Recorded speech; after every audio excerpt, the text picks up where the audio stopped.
चलिए नमस्कार दोस्तों। यूपीएससी मेंस के एग्ज़ाम्स चल रहे हैं और उस मेंस के एग्ज़ाम्स का एक paper general study first GS first जिसे आप कहते हो, उसका एक पेपर मैं आपके साथ डिस्कस कर रहा हूँ। ये जो पेपर है ये आप देख के यूपीएससी की प्रकृति और उसके प्रश्न पूछने का जो तरीका है उसके बारे में एक समझ विकसित कर सकते हैं। और आप देख सकते हैं कि किस प्रकार यूपीएससी अपने लगातार अपने जो पेपर हैं उसमें किस प्रकार क्वेश्चंस को पूछता है और उन क्वेश्चंस का जो आंसर होता है वो किस प्रकार से आप फ्रेम करते हैं, बनाते हैं, उसकी आज हम बात करने वाले हैं। तो यूपीएससी का जीएस फर्स्ट जो पेपर है बहुत अच्छा पेपर था। आप इसको देखिएगा जरा, एक एक करके इन प्रश्नों पर डिस्कस मैं आपके साथ करता हूँ। पहला प्रश्न आपको यहाँ पे दिख रहा होगा। और ऋग्वेद से उत्तर वैदिक काल तक सामाजिक और आर्थिक क्षेत्र में घटित परिवर्तनों को रेखांकित कीजिए। ऋग्वेद काल की यदि हम बात करते हैं तो आप सबको पता है इंडस वैली सिविलाइजेशन और इंडस वैली सिविलाइजेशन के खत्म होने के बाद भारत में ऋग्वेदिक काल आता है। और इंडस वैली सिविलाइजेशन एक पूरा का पूरा कह सकते हैं कि एक शहरी जो सभ्यता थी उसके बाद एक ग्रामीण सभ्यता या कबीलाई सभ्यता जैसी ऋग्वैदिक सभ्यता आती है। और उसके बाद भारत के अंदर जो है उत्तर वैदिक काल आता है और उत्तर वैदिक काल में कुछ परिवर्तन होते हैं। तो ऋग्वैदिक काल से उत्तर वैदिक काल में जो परिवर्तन हुए हैं सामाजिक और आर्थिक, उनके बारे में प्रश्न पूछा गया है। क्या क्या परिवर्तन हुए, कैसे चेंजेस हुए, ये सारी बातें इसमें की गई हैं। दक्षिण भारत में कला साहित्य के विकास में कांची के पल्लवों को योगदान पूछा गया। तो पल्लवों के द्वारा बने हुए जो डेवलपमेंट्स हैं, आर्ट है, उनके बारे में प्रश्न पूछा गया है। साउथ का जो आर्किटेक्चर है वो वैसे भी बहुत ही भव्य रहा है। वहाँ पे आप रथ मंदिर देख लीजिए, वहाँ पे आप कांची का टेम्पल देख लीजिए, या जितनी भी चीज़ें साउथ के अंदर हुई हैं वो आप देख लीजिए। तो दोनों ही प्रश्न बहुत ही शानदार पूछे गए हैं और एक एनालिटिकल क्वेश्चन है दोनों। तीसरा प्रश्न देखिए, वे कौन सी घटनाएं थी जिसके कारण भारत छोड़ो आंदोलन शुरू हुआ और इसके परिणामों को स्पष्ट कीजिए। मॉडर्न हिस्ट्री से एक बहुत शानदार प्रश्न पूछा गया है। क्विट इंडिया मूवमेंट 1942 के अंदर जब गांधी जी इसको शुरू करते हैं तो ये प्रश्न यहाँ से पूछा गया है और पूछा गया कि वे कौन सी घटनाएं थी जिसके कारण भारत छोड़ो आंदोलन शुरू हुआ। तो भारत छोड़ो आंदोलन के पहले आप सबको पता होगा कि हमारे यहाँ पर क्रिप्स मिशन, अगस्त प्रस्ताव जैसी चीजें होती हैं और द्वितीय विश्व युद्ध की बात होती है। और इसी बीच एक भारत छोड़ो आंदोलन के रूप में गांधी जी इसको आगे बढ़ाते हैं। तो ये जो कारण थे इनके ऊपर आपको लिखना था और ये भी एक अच्छा प्रश्न कहा जा सकता है। समुद्री तापमान में वृद्धि क्या है और यह उष्णकटिबंधीय चक्रवातों को कैसे प्रभावित करती है। यानी कि जो समुद्री तापमान है वो कैसे आपका बढ़ता है और वो किस प्रकार से आपके जो है उष्णकटिबंधीय चक्रवात है उनके निर्माण को प्रभावित करता है। तो ये ज्योग्राफी का है, फिजिकल ज्योग्राफी का प्रश्न है। वर्ल्ड ज्योग्राफी के अंतर्गत, फिजिकल ज्योग्राफी के अंतर्गत इसको आप शामिल कर सकते हैं। अगला प्रश्न देखिए 5वें नंबर का, जिसमें लिखा है छोटे शहरों की तुलना में बड़े शहर अधिक प्रवासियों को क्यों आकर्षित करते हैं और विकासशील स्थितियों के आलोक में इसकी विवेचना कीजिए। ये कह रहा है कि भाई जो छोटे छोटे शहर होते हैं उनकी तुलना में जो बड़े शहर होते हैं वो ज्यादातर अपने तरफ लोगों को क्यों खींचते हैं। यानी कि आपने देखा होगा कि जो बड़ी सिटीज होती हैं, जैसे कि अगर हम गुजरात की बात करें तो अहमदाबाद हो गया, सूरत हो गया, इस तरीके के शहरों में ज्यादातर जो प्रवासी मजदूर होते हैं वो काम करने आते हैं। आपने कोविड में देखा होगा कि बहुत सारे प्रवासी मजदूर हमारे बिहार और अलग अलग जगह के गुजरात वगैरह के अंदर काम कर रहे थे। तो बड़े शहरों में क्या होता है, रोजगार के साधन ज्यादा होते हैं, फैक्ट्रियां, कंपनियां ज्यादा होती हैं और वहां पे काम करने के लिए बहुत ज्यादा आपको स्कोप मिलता है, इसलिए हम कह सकते हैं। तो यहाँ पे आपको बहुत सारे कारण लिखने थे कि क्यों ऐसा होता है, ठीक है। और बताना था कि विकासशील देशों की स्थितियों के आलोक में इसकी, यानी कि भारत ही एक बड़ा एग्जाम्पल है इसके लिए। तो विकासशील देश है और यहाँ पर भी यही स्थिति है कि बहुत सारे राज्यों के लोग एक पर्टिकुलर किसी ऐसे स्टेट में काम करते हैं जहाँ ठीक ठाक पैसा होता है। फिर एक फिजिकल ज्योग्राफी का प्रश्न है। ये जो प्रश्न है ये क्लाइमेटोलॉजी से लिया गया है।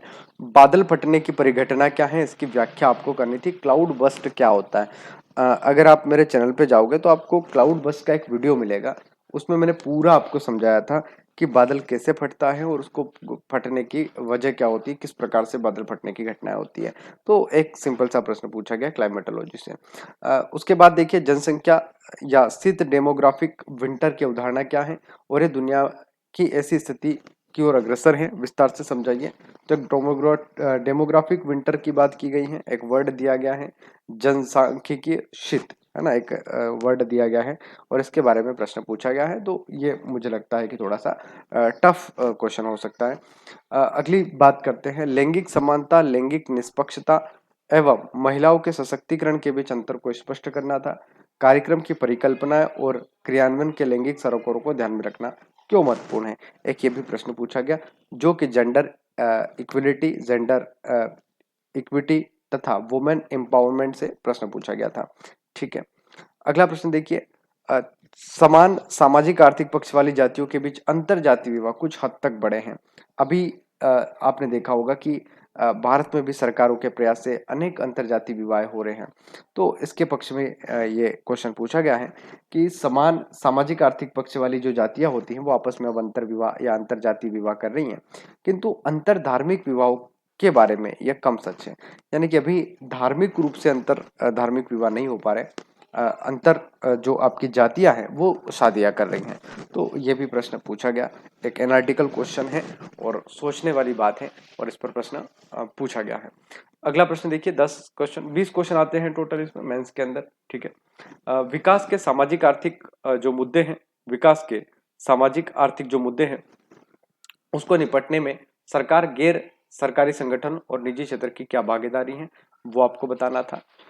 हालांकि महान चोल शासक अभी भी मौजूद नहीं है, 11वां प्रश्न, लेकिन उनकी कला और वास्तुकला के क्षेत्र में उत्कृष्ट उपलब्धियों के कारण अभी भी उन्हें बहुत गर्व से याद किया जाता है। तो चोल साम्राज्य के बारे में प्रश्न पूछा गया है, वो वैसे भी आर्किटेक्चर के लिए काफी उन्नत हैं, आर्किटेक्चर के लिए जाने जाते हैं। तो चोल साम्राज्य के बारे में प्रश्न पूछा गया है। 12वां प्रश्न देखिए, यह कहना कहां तक उचित है कि प्रथम विश्व युद्ध मूलतः शक्ति और संतुलन को बनाए रखने के लिए लड़ा गया था। तो प्रथम विश्व युद्ध के बारे में प्रश्न पूछा गया है। अगला प्रश्न देखिए, भारत में हस्तशिल्प और कुटीर उद्योगों के ह्रास के लिए इंग्लैंड की औद्योगिक क्रांति कहां तक जिम्मेदार है। तो मॉडर्न हिस्ट्री में हम इस टॉपिक को पढ़ते हैं कि जिस प्रकार इंग्लैंड के अंदर उद्योगों का विकास हुआ, इस वजह से जब इंग्लैंड के अंदर उद्योगों का विकास हुआ या वहां पे औद्योगिक क्रांति हुई, तो भारत जब इंग्लैंड की कॉलोनी हुआ करता था तो भारत के अंदर जितनी भी चीजें थी वो इंग्लैंड से आने लगी, और जब इंग्लैंड से आने लगी तो भारत के अंदर जितने भी जो हथकरघा वगैरह थे या हैंडक्राफ्ट उद्योग जो थे, हस्तशिल्प या कुटीर उद्योग थे, वो धीरे धीरे खत्म हो गए।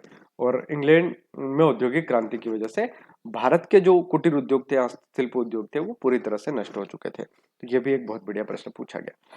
गंगा घाटी में भूजल क्षमता में गंभीर गिरावट आ रही है, यह भारत की खाद्य सुरक्षा को कैसे प्रभावित कर सकता है। तो ग्राउंड जो हमारा वाटर होता है उसकी बात की गई है, भूजल क्षमता या ग्राउंड वाटर पोटेंशियल जो है गंगेटिक वैली के अंदर, उसके बारे में प्रश्न आया है और ये कह रहा है कि भूजल स्तर जो है लगातार रिपोर्टें आ रही हैं कि भूजल स्तर लगातार नीचे आ रहा है और इस वजह से किस प्रकार जो हमारी फूड सिक्योरिटी है या खाद्य सुरक्षा है उसको ये प्रभावित कर सकता है। अगला प्रश्न देखिए, ओरेरा ऑस्ट्रेलिस और ओरेरा बोरेलिस क्या है और ये कैसे उत्प्रेरित होते हैं।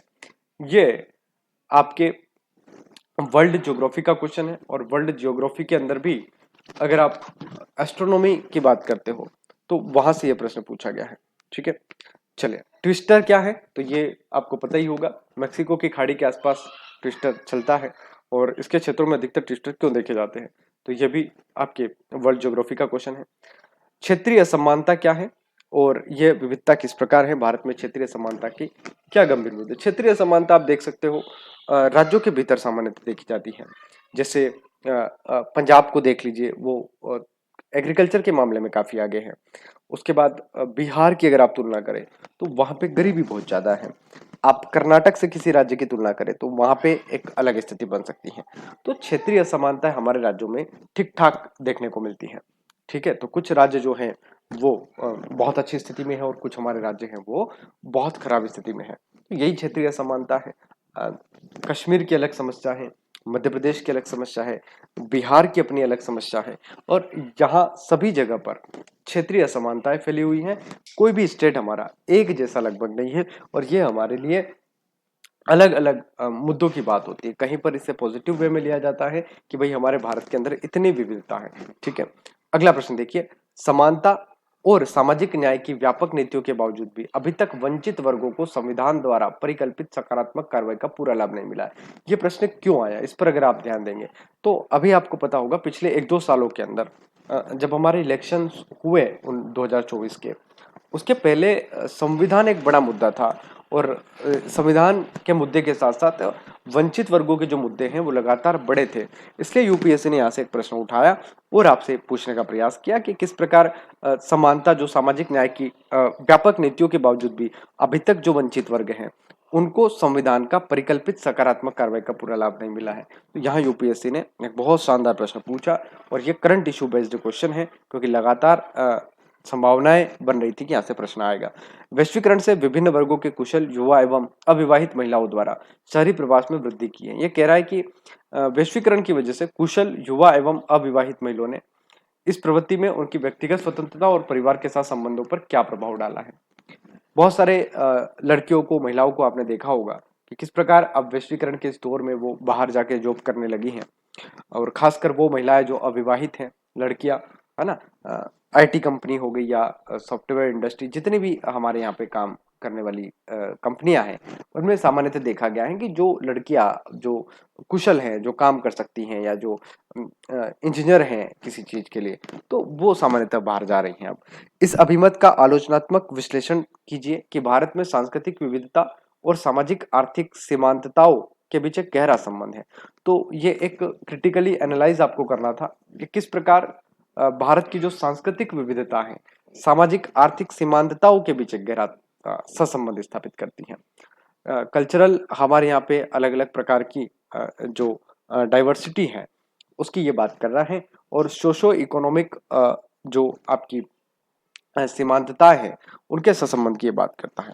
तो 20 क्वेश्चंस पूछे गए हैं, और मुझे लगता है कि एक समझदार व्यक्ति जो होगा वो या जो करंट इशू पर अपने चीजों को अपडेट रखता होगा, या इतिहास के अंदर रटने की बजाय समझने पे ध्यान देता होगा, इंडियन ज्योग्राफी या वर्ल्ड ज्योग्राफी के अंदर ज्योग्राफी को जो जीता होगा, वो इन क्वेश्चंस का एक बेहतर आंसर तलाश सकता है, एक बेहतर आंसर कर सकता है। एक और अपडेट मैं आपको दूं कि अगर आप इन क्वेश्चंस के आंसर्स चाहते हैं, इन प्रश्नों के उत्तर चाहते हैं, तो आप क्या कर सकते हैं, इन क्वेश्चंस को इंटरनेट पर ढूंढ सकते हैं, और हाल ही में जो चैट जीपीटी है उसकी आप मदद ले सकते हैं। आप जैसे ही इस क्वेश्चन को वहां पे पेस्ट करोगे आपको इसका आंसर मिल जाएगा, और बहुत शानदार तरीके से आपको आंसर मिलेगा। ठीक है, तो आप लोग ऐसे ही वीडियो देखने के लिए मेरे साथ बने रहें। बहुत बहुत धन्यवाद आपका।